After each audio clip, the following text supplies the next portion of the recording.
The Senate will come to order. Ask everyone present to please rise and recite the Pledge of Allegiance. I pledge allegiance to the flag of the United States of America and to the republic for which it stands, one nation, under God, indivisible, with liberty and justice for all. Today's clergy will be from Butler Moore United Methodist Church, State Senator Jamal Bailey. Thank you, Senator. Thank you, Mr. President. In all seriousness, let us pray. Father God, whoever you may pray to, whoever brings you here, we are all here for a real reason on a particular path. And that path is often walked by different people at different times, but Lord, you know that we walk it for the same reasons. To bring safety, equality, justice, and fairness to all of our residents in each county of the great state of New York. Whether Watertown or Westchester, Bronx or Broome County, we are all charged with reasons and in seasons to make sure that we are providing for our constituents in all ways. Not just in all ways, but always. In Jesus' name we pray, amen. Reading of the journal. In Senate, Friday, June 9, 2023, the Senate met pursuant to adjournment. The journal of Thursday, June 8, 2023 was read and approved. On motion, the Senate adjourned. Without objection, the journal stands approved as read. Presentation of petitions, messages from the Assembly, messages from the Governor, reports of standing committees, reports of select committees, communications and reports from state offices, motions and resolutions. Senator Gianaris. Good morning, Mr. Good morning, President. Senator Gianaris. On behalf of Senator Breslin, I wish to call up calendar 1189, Assembly Print 4925. The Secretary will read. Calendar number 1189, Assembly number 4925 by Assemblymember Hunter, an act to amend the insurance law. I move to reconsider the vote by which this Assembly bill was substituted for the Senate Bill Print 6827 on June 10th. Call the roll. Adabo, Gianaris, Kruger, Ort, Sue Cousins, White, I 62. The bill is restored to its place on the third reading calendar. I now move that Assembly Bill 4925 be committed to the Committee on Rules and the Senate bill be restored to the order of third reading calendar. The amendments are received and the bill will retain its place on the third reading calendar. Let's take up the calendar. Secretary read. Substitution at the desk. Senator Cooney Secretary moves to discharge from the Committee on Rules, Assembly Bill number 3301A, substituted for the identical Senate Bill 1051A, third reading calendar 1073. Read the last section. Calendar number 1073, Assembly number 3301A by Assemblymember Raj Kumar, an act to amend the executive law. Call the roll. Read the last section. Section 2, this act to take effect immediately. Call the roll. Adabo, Gianaris, Kruger, Ort, Sue Cousins, White. Let's go. Announce the results. In relation to calendar 1073, voted in negative, Senator Tedisco, I 61, nays 1. The bill is passed. Calendar number 1299, Senate Print 6858B by Senator Rhodes, an act authorizing the County of Nassau assessor to accept an application for real property tax exemption. Read the last section. Section 2, this act to take effect immediately. Call the roll. Adabo, Gianaris, Kruger, Ort, Sue Cousins, White. Announce the results. In relation to calendar 1299, voted in negative, Senator O'Mara, I 61, nays 1. The bill is passed. Calendar number 1822, Senate Print 7362A by Senator Cooney, an act to amend the general municipal law. Read the last section. Section 3, this act to take effect March 1st, 2024. Call the roll. Adabo, Gianaris, Kruger, Ort, Sue Cousins, White. Announce the results. Ayes 62. The bill is passed. There is a substitution at the desk. Secretary will read. Senator Kavanaugh moves to discharge from the Committee on Rules, Assembly Bill number 7768, substituted for the identical Senate Bill 7573, third reading calendar 1840. Substitution so ordered. Secretary will read. Calendar number 1840, Assembly number 7768 by Assemblymember Colton, an act to amend the education law. Read the last section. Section 3, this act to take effect July 1st, 2023. Call the roll. Adabo, Gianaris, Kruger, Ort, Sue Cousins, White. Senator Kavanaugh to explain his. Thank you, Mr. President. The hour is late, so I will be brief as Senator Lieu has instructed me to be. That's a bit of an inside joke. But no, this is a very significant thing we're doing. We, in fact, changed the day to Saturday just to do this tonight. We are, with this bill, designating the Asian Lunar New Year as a statewide school holiday. And we know that across New York, one of the ways we convey the significance of a particular culture, the inclusiveness of our state, is to recognize holidays that are important to the many different people in our diverse communities across the state. This holiday is a very significant holiday for many of our Asian American New Yorkers, and for many, the most significant holiday in the year. And we know that the AAPI community has been growing across the state by 38% between the last two census counts by the U.S. government, but we also know that Asian representation has been growing right here in our own Senate chamber and in the Assembly chamber. So this is a very proud moment for me to be sponsor this bill as a representative of Chinatown. I want to thank my colleagues, particularly Senator Liu and Senator Chu, and the leadership of our leader, Andrew Stu Cousins, and in the Assembly, our sponsors, Senator Colton and Senator Lee, who is here, and the Speaker for working with our leader to get this across the finish line, and also I should acknowledge our Education Chair, Senator Mayer, who has been very supportive of this. So with that, I vote aye. Senator Kavanaugh to be recorded in the affirmative. Senator Liu to explain his vote. Mr. President, in the interest of full disclosure, I'm Asian. I've been Asian my whole life, and this is pretty darn important to Asian Americans. With that, I proudly vote aye. I want to thank Senator Kavanaugh for sponsoring this, and Senator Kavanaugh, this is how you do brief. Thank you. I encourage my colleagues to do the same. Senator Liu to be recorded in the affirmative. Senator Mayer to explain her vote. Thank you, Mr. President. I will be brief, not as brief as Senator Liu, but thank you, Senator Kavanaugh, Senator Liu, Senator Chu, all my colleagues for their leadership in expanding the holidays for schools throughout the state, and particularly for making Asian Lunar New Year a school holiday for every district.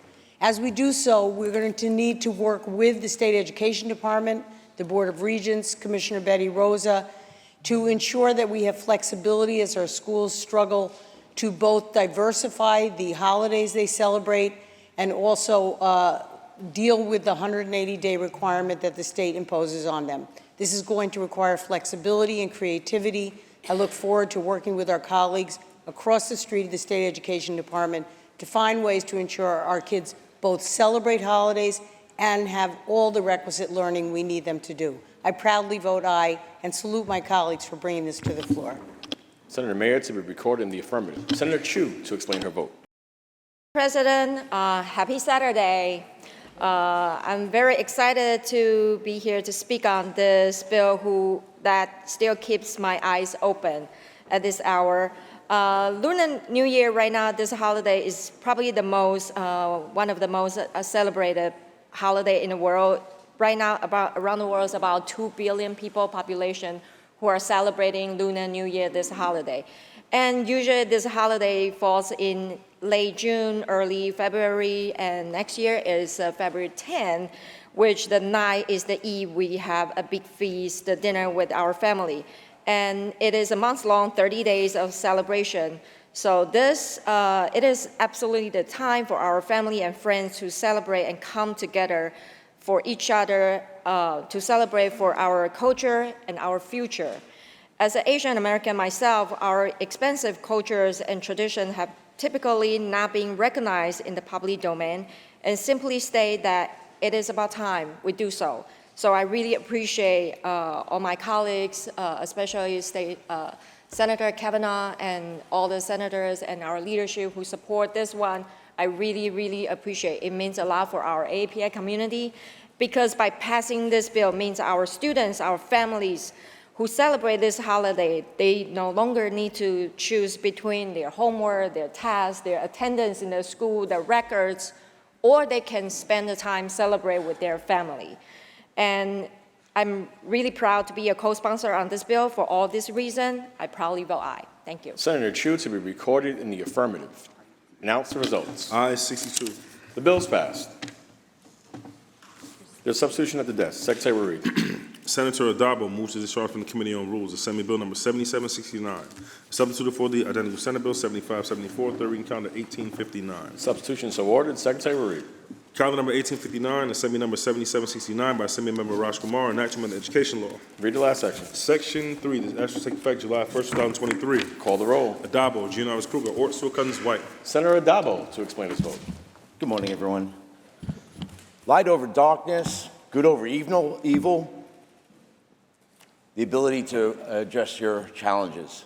These are the messages of Diwali, and this is the characteristic of Diwali. And now, because of this bill, hopefully the governor signs it, the residents of New York City through the school system will realize this as a holiday. It's a positive message that I think certainly in today's times we need, that message that Diwali brings us. I want to thank you all for your support. I want to thank our leader, of course, for bringing this to the floor. But I really want to thank Eric Katz, my legislative director, and the team to deal with the Assembly on this bill and their persistence to get it to the floor and to have us do this bill. It was an adventure. So I want to say thank you. And I'll be voting aye. Thank you very much. Senator Dabo to be recorded in the affirmative. Senator Liu to explain his vote. Mr. President, Diwali is the triumph of good over evil, of light over darkness, of everything good over bad. It's very important as well. And I thank Senator Dabo for carrying this bill. This is very meaningful to the growing population of New Yorkers who are of the Hindu, the Jain, the Sikh, and also the Buddhist faith. So I want to thank Majority Leader Stewart Cousins for all of her support in this, as well as many of our colleagues here, and I proudly vote aye. Thank you, Mr. President. Senator Liu to be recorded in the affirmative. Senator Chu to explain her vote. Then again, for another reason, I still keep my eyes open for these exciting bills. Diwali means roll of lights. It's a holiday usually celebrate for 5 days long. That's where our people celebrate with great happiness and joy and symbolize the spiritual victory of light over darkness, good over evil, and knowledge over ignorance. And majorly, usually there's a 3 traditional way to celebrate this holiday. We dress in colorful traditional clothing. We lighting up inside and outside of our homes with row of lights. And then probably the last one is the most universal celebration is we celebrate with fireworks. And with that, by passing this bill, late hours. Unfortunately, for those holidays, those 5 days celebration time, our students, they not given any time off of the school to partake in the festival. However, this bill will make Diwali a school holiday in New York City and send a message to our constituents that we recognize their celebration and encourage their traditions by allowing them to take the home to focus on their religious obligations. In my district, this bill will allow my constituents the ability to participate in Diwali celebration. And I would like to thank Senator Addabbo for advancing this important representation in embracing our diversity. And I'm a proud co-sponsor of this bill. For all this reason, I vote aye. Thank you. Senator Chu to be recorded in the affirmative. Announce the results. Aye, 62. The bill's passed. Calendar number 1861, Senate Print 7571 by Senator Scarcella Stanton, an act in relation to authorizing Silver Lake Foundation Incorporated to receive retroactive real property tax exempt status. Read the last section. Section 2, this act shall take effect immediately. Call the roll. Addabbo, Giannaris Kruger, Ort, Stewart Cousins, White. Senator Prasad to explain her vote. Just kidding, Roxy. Announce the results. In relation to calendar 1861, voted in the negative, Senator O'Mara. Aye 61, nays 1. The bill is passed. Senator Giannaris, that completes the reading of today's calendar. That was like getting called on when you didn't do the reading for the day. Mr. President, I move to recommit the calendar of bills to the Rules Committee. So ordered. Please recognize Senator Ort. Senator Ort. Thank you, Mr. President. It is late, and I'd like to say I'll be brief, but that's a very subjective term. So I'll be between Senator Liu and Senator Walczyk, somewhere in the middle of it.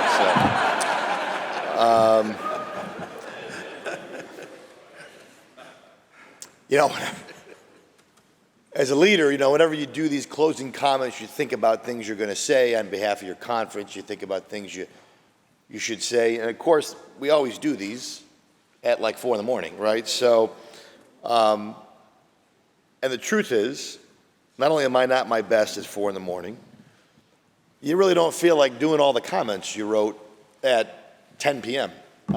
So that was the strategy. Great job. Great job.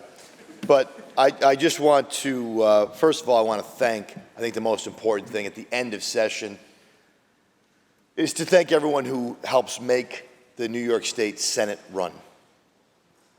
Because there's a lot of folks who don't sit in these chairs, whose names are never on a ballot,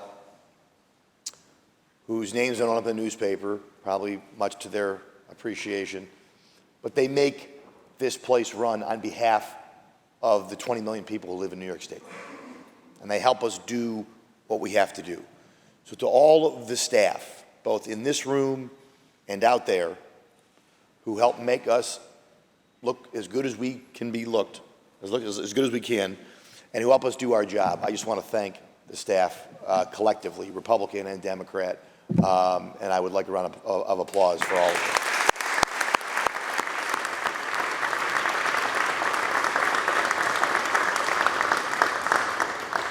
No doubt on both sides, and I'm sure Senator Stewart Cousins will mention her staff. I do want to thank our staff, our council staff, who spend a lot of time working with our counterparts across the aisle to get bills in, to get changes made, so that these bills can be put on the floor and hopefully put into law. And it's a hard process. Even when we were in the majority, you don't get all the bills you want. Things happen. The Assembly makes a change and screws them up or whatever, however it goes. But it's tough. But I want to thank our staff, again, Council's office, for the work that they do, working with Majority Council's office, to get these calendars in, make sure we have time to brief. Much of our staff is briefing these bills. Certainly in the minority, they're briefing us at 1 in the morning, 2 in the morning. They're briefing us on very little sleep. Even if they're briefing us at 10 in the morning, they probably didn't sleep much the night before as they were going through these bills. And all the great questions you heard, most of them were written by staff. Not all of them, but a lot of them. And so I want to thank our staff, certainly, for the work that they do. I want to thank our members.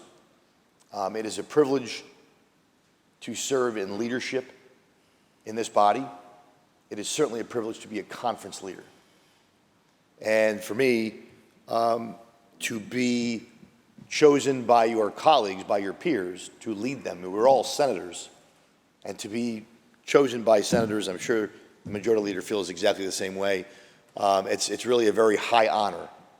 And it is not always easy, but it is certainly an honor and a pleasure. And I want to thank my members for how you conducted yourself on the floor, for the debate, for the questions, and for the job that you did. So I want to thank you, and of course, for letting me lead this conference. It is one of the great honors of my life, Mr. President, to lead the Republican conference here in the State Senate. I want to thank the Majority Leader, Senator Stewart Cousins, for her partnership, for her cooperation, for her understanding, and for the role she plays as the leader of the body, but also the leader of her conference, and for working with me as we try to get through what we have to get through on behalf of the people of New York State. I want to thank Senator Gianaris for what he does here on the floor. And of course, I'd be remiss if I didn't thank my deputy leader, Senator Lanza. Senator Lanza, as you might know, doesn't really leave the chair a whole lot. Now, I've told him he can leave to go to the bathroom, get something to eat, get away from Senator Gianaris for a few minutes, whatever it is, right? But he really doesn't. He sits here. I came over here. He's got bottles of water. It's like he's a hostage out here. But he does not like to leave because he takes his role being a floor leader, being that floor general, very seriously. And there's a lot of hours spent on this floor, not just today, but the whole week and all session. And certainly on behalf of our conference, I want to thank Senator Gianaris for your leadership here as well.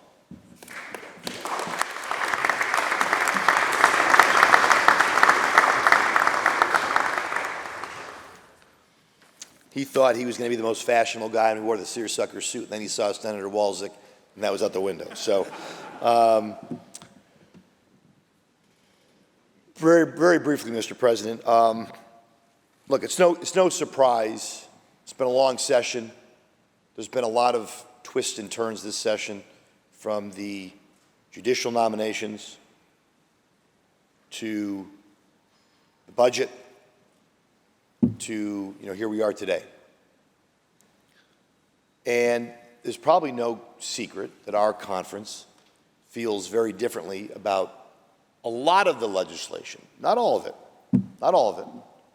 If you probably looked at the number of bills that were passed, many of them were passed overwhelmingly or unanimously.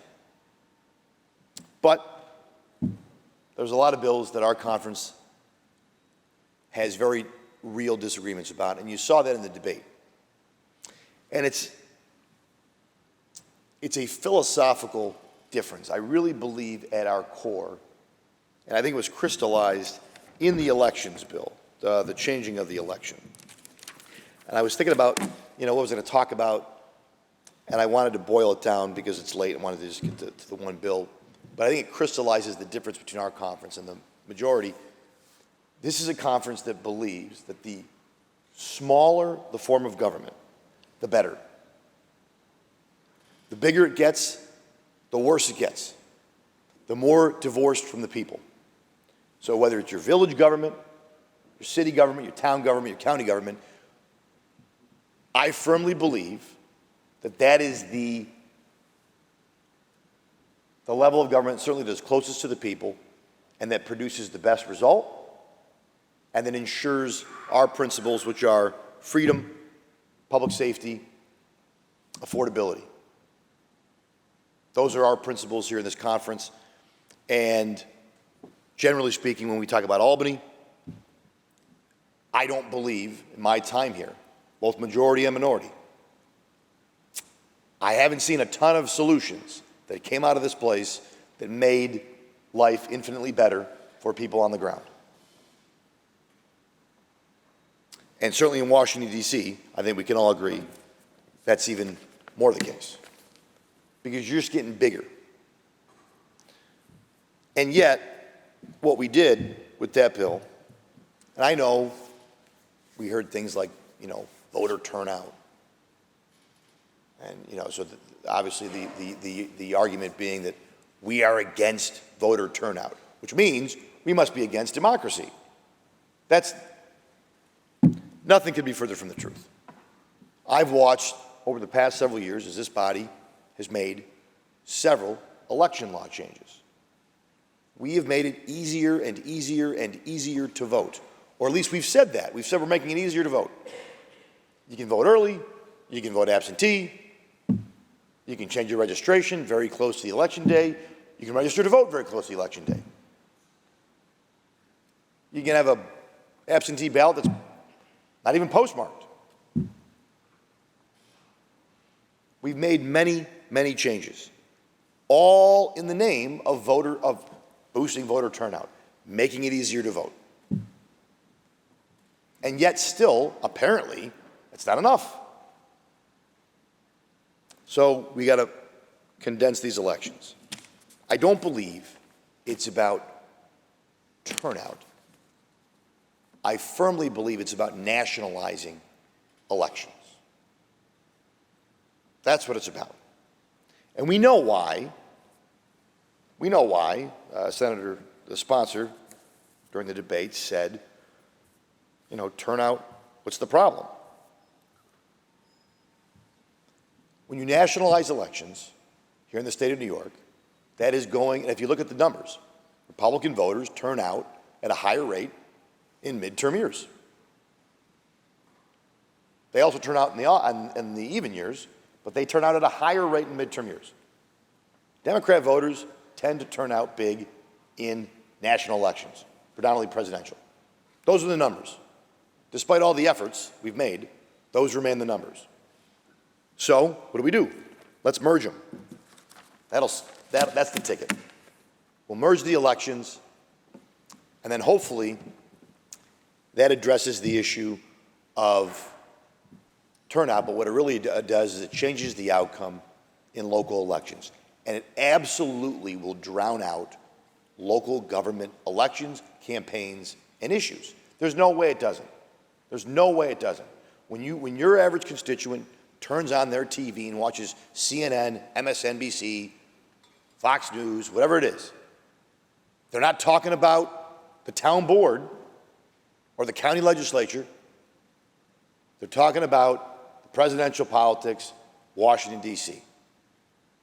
That's true for most people. That's the level of politics they know. And we've seen the nationalization of politics due to social media and other reasons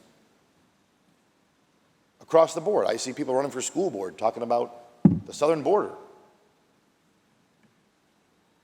So we know what it's really about. And our conference stands opposed to that because we believe in the primacy of local government. And they should have their own year to talk about local issues. And we see the results. Democrats vote for Republicans in those local years. National years, Republicans vote for Democrats because the issues are different. And that separation is key, and it's always been that way, and it has worked because everyone is, I think what Senator Martin said, everyone in my district is registered to vote, that wants to vote, and they are free to vote. And we've made it easier for them to vote. And that's not a bad thing. It's not a bad thing. I served for a year in a country where they didn't have the right to vote. And it was only people with guns that allowed them to go vote. So it is a good thing when people can turn out. And we should always encourage that. But to drown out local election years, to essentially nullify the importance of local elections in the effort of partisan politics, that's what this is. And let's not pretend that partisan politics don't ever enter this august chamber, because they do. They did before, and they do today, and they will in the future.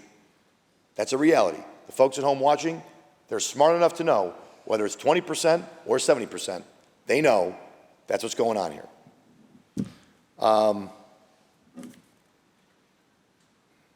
So while we were disappointed with that and other bills, certainly the clean slate legislation and some others, I was proud of the way this conference has conducted ourselves the past week. And I will just say this, because I noticed on the floor, you know, things get a little tense, Mr. President. They get a little tense this time of year. People are tired. We're up late. But how we conduct ourselves, I think, is important. And how we conduct ourselves when we're having passionate debates is important to me. I know it's important to the majority leader because I've talked to her and she's affirmed that. And I know it's important to our conference. And so I would just remind my colleagues across the aisle that we do have a different governing philosophy that is represented by our constituents. We're not your bro, we're your colleagues. We're not stupid. We have a different way that we think government should be run. And Mr. President, we sleep just fine at night. Thank you for your indulgence. I want to thank the members. God bless.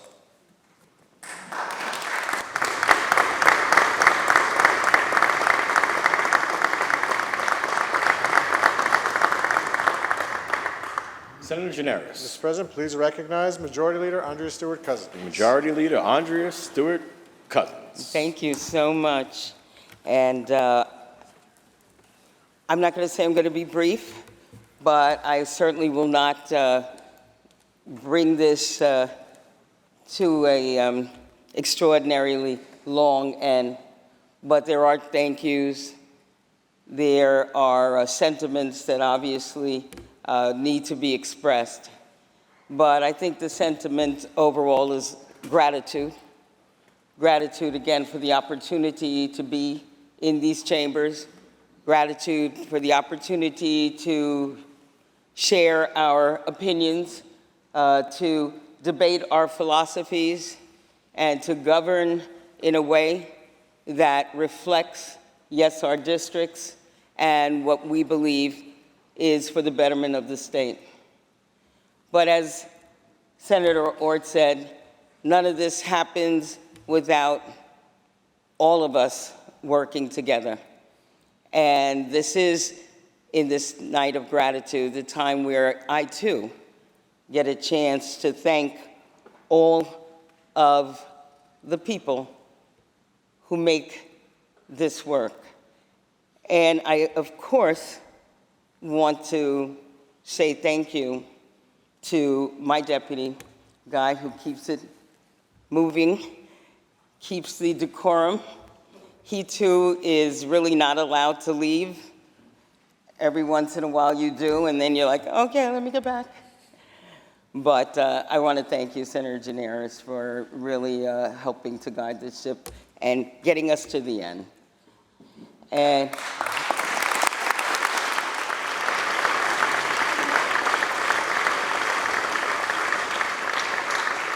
I'm going to tell a secret. He's going to be a daddy.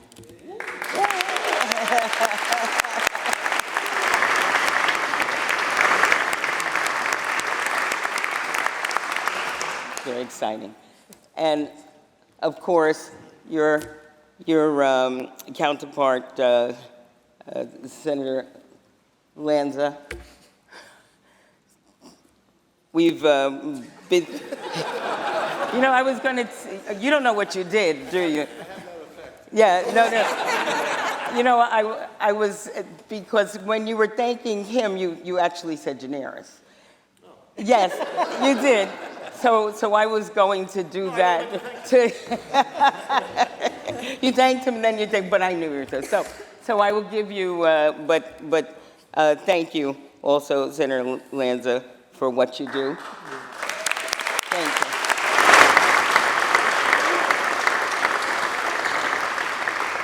Senator Ort, certainly it is a pleasure. Even when you staged a mini revolt,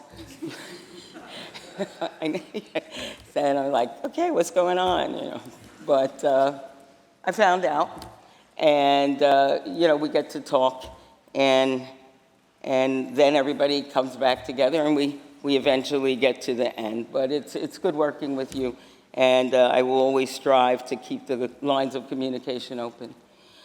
Obviously, I want to thank the incredible staff on both sides of the aisle.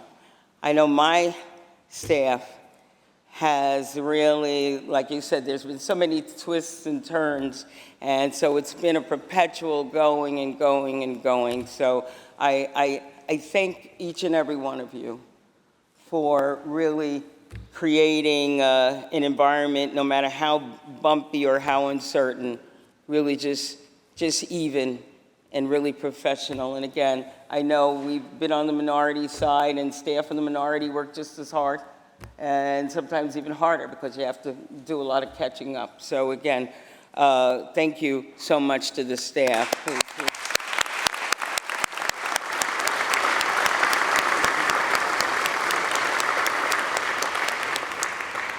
And when I talk about staff, I really have to shout out my senior staff, who really have just been incredible. My counsel, Eric Katz.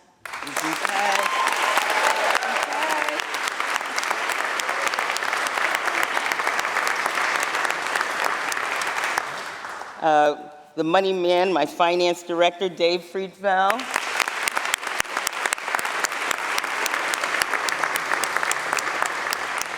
Mike Murphy, Communications Director.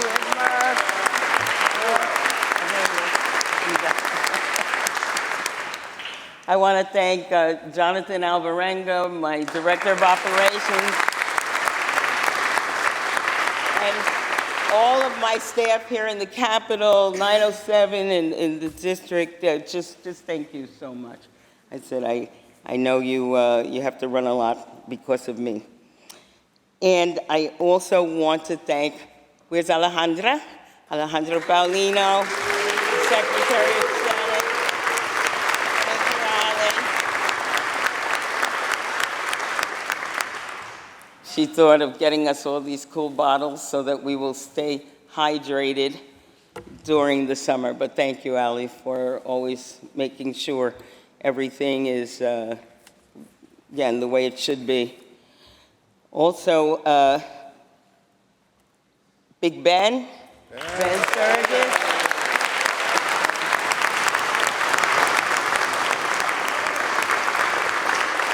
And all the sergeant at arms who keep us safe. I think it's pretty clear that it takes a village. And every single one of you, every single one of us, plays an essential role in this village. And of course, I want to thank my conference. Every time I get an opportunity to say, you know, how incredible you are, and I look over there too, and I gotta look back there, and thank you. Thank you for never being afraid to take on the hard fights, to do things that were never ever entertained before in these chambers, because so many of us were never in the chamber. But here we are, and every day we prove to New York and to New Yorkers what leadership looks like. I also want to thank my the first ever class of all women freshman senators. Never done. Come on.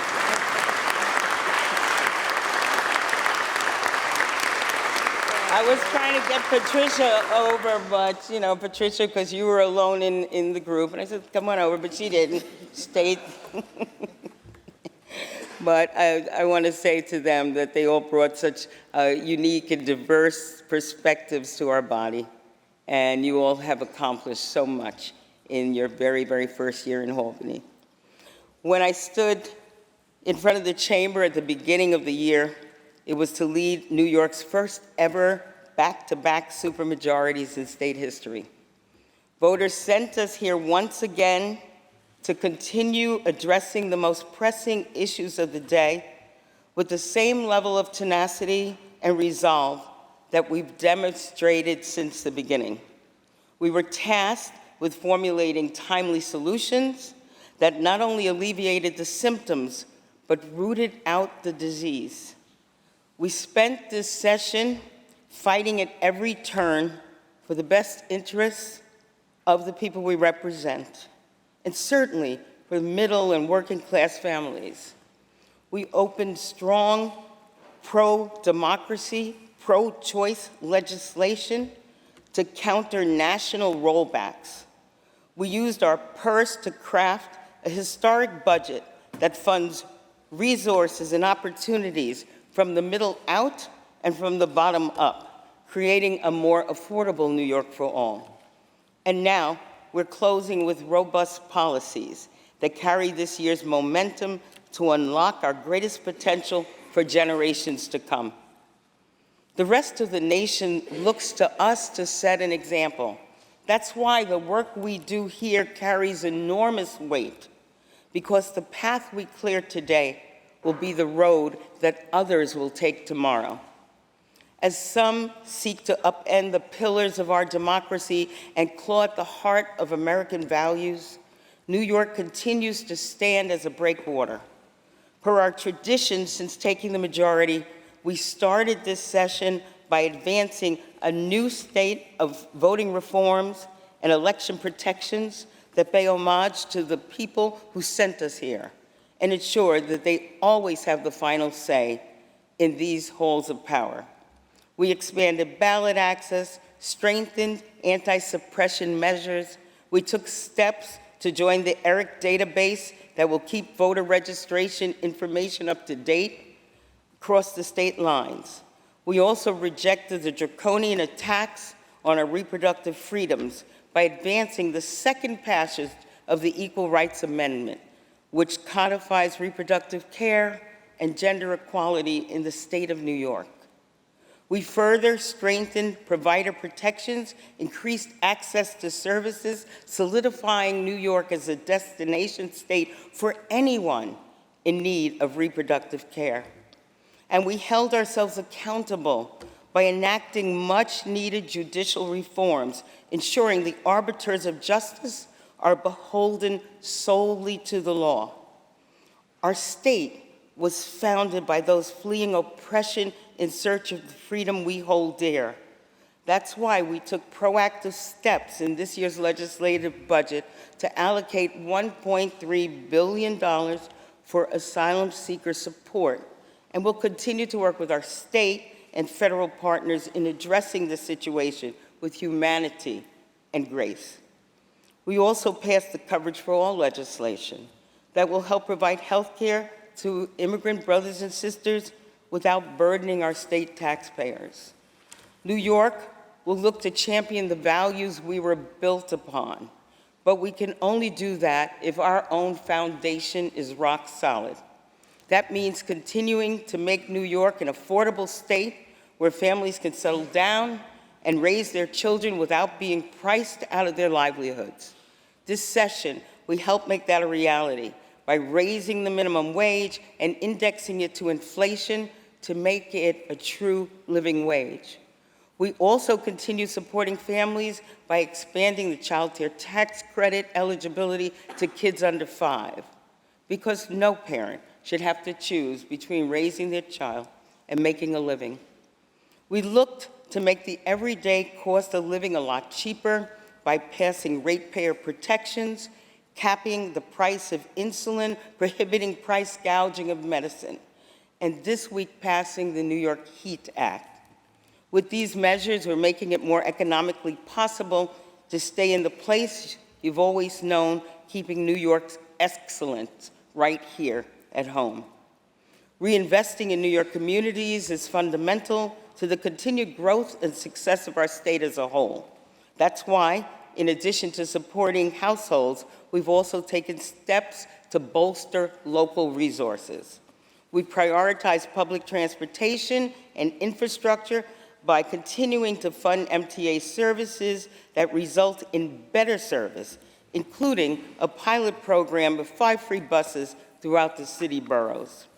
We implemented recommendations from the Task Force on Limo Safety to make commercial rentals safer and more reliable. We passed the first ever railroad safety package in our state's history to prevent future calamities like the one in East Palestine, Ohio, from happening right here in New York. We always invest in the best when it comes to our communities by creating opportunities at every turn. For many, it starts with education. And that's why I'm so proud that this year, for the first time, we're fully funding foundation aid for our public schools, finally ensuring that no one is owed money and looking to make sure that no one is blocked out of a brighter future because of the zip code they live in.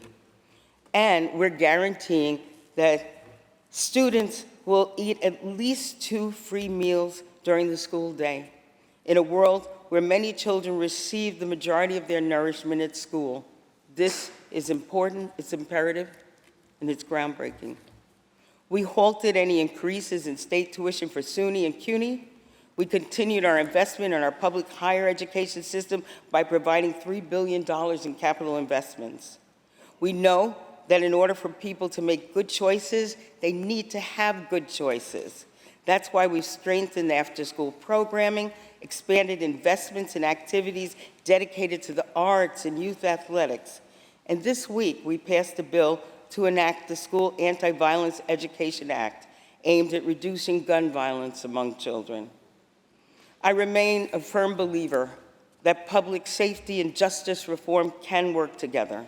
This conference has never been a one-and-done shop. So we clarified the bail law to ensure that it's working as intended by providing judges greater discretion and put greater funding towards gun violence reduction and mental health treatment. And we're prioritizing second chances. And I'm so proud that today we passed Clean Slate, which will remove barriers that have prevented too many from reintegrating into society after they've fully paid their debt. Now, we can tap into the talent and potential that has been needlessly withheld from our communities due to perpetual punishment. In the same effort, we passed the landmark Wrongful Convictions Act, which grants citizens a meaningful review of their case to redress wrongful convictions, even in guilty pleas. We've also begun the process to fully outlaw forced labor as a punishment for crime, the well-known 13th Amendment loophole that has allowed legal slavery to flourish throughout U.S. prisons. Our bill, No Slavery in New York, is a monumental step towards stamping out our nation's original sin and accounting for the ways it still permeates our everyday lives. Our conference is committed to correcting the mistakes of the past so they are no longer the playbook of the future.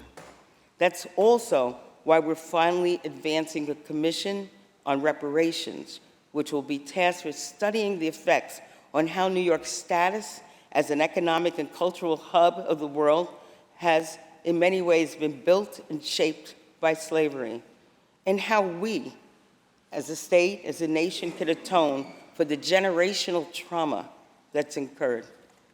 These are crucial steps towards building a strong and more equitable New York.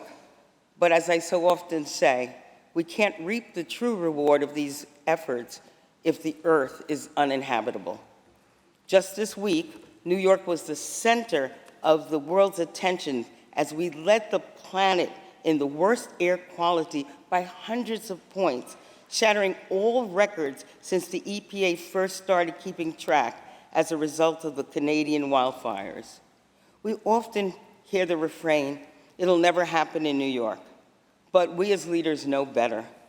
Whether it be reproductive freedom, gun control, climate action, we see now that the only guaranteed protections are the ones that we secure for ourselves. The stakes have never been higher. That's why I'm not only so proud of this nation-leading climate action we've enacted in the past, but of our continued efforts to make good on climate promises in the CLCPA while reversing the damage that's been done, because we no longer have to imagine how bad the alternatives can be. We finished this session strong on our commitment by getting the Build Public Renewables Act done and passing the Climate Superfund Act, which requires our biggest polluters to pay up on the cost of adapting to climate change. It also has the teeth necessary to ensure our clean, green infrastructure of the future is union-made right here in America. That's what our conference is all about, implementing ground-up reforms that not only target the urgent needs of our citizens in our state, but do so in a way that generates growth, prosperity throughout all levels of society. The challenges we face are really opportunities lying in wait. As this deliberative body passes common sense solutions, we're writing the blueprint for our greatest potential yet. So as you return to your districts to meet with your hardworking families in the community, all the people who you represent, I invite you to consider the ways our work here will change their circumstances for the better, and to feel proud of what we've accomplished on behalf of New Yorkers. I want to thank you all for another incredible, memorable, and historic year. And when you go back to meet all your hardworking constituents, don't forget to hang out a little bit with the people you actually know, love, and that have missed you for so long as you come up here away from your families. Have some time, enjoy yourself, replenish, travel a little bit, stay safe, and I will see you back happy and healthy in 2024. God bless. Thank you.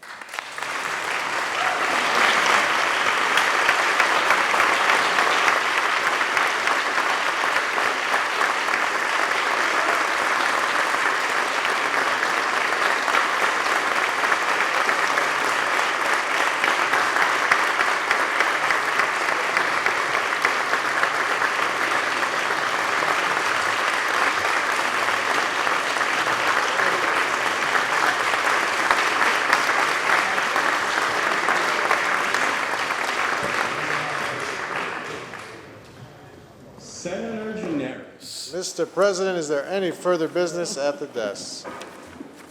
There is no further business at the desk.